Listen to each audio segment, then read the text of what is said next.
বালি থেকে কাঁচ তৈরির বিস্ময়কর রূপান্তর।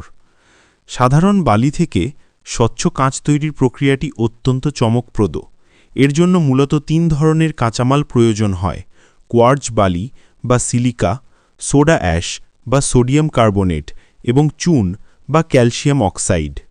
প্রথমে এই উপাদানগুলোকে নির্দিষ্ট অনুপাতে মেশানো হয়। সাধারণত ৭৫% বালি, ১৫% সোডা অ্যাশ এবং ১০% চুন ব্যবহার করা হয়ে থাকে। এই মিশ্রণের সাথে রিসাইকেল বা পুনর্ব্যবহার করার জন্য পুরনো কাঁচের টুকরোও যোগ করা হয়, যা মিশ্রণটিকে সহজে গলতে সাহায্য করে। এরপর মিশ্রণটিকে একটি বিশাল চুল্লিতে প্রায় ১৪০০ থেকে ১৬০০ ডিগ্রি সেলসিয়াস তাপমাত্রায় উত্তপ্ত করে গলানো হয়। এই প্রচণ্ড তাপে মিশ্রণটি গলে স্বচ্ছ তরলে পরিণত হয়।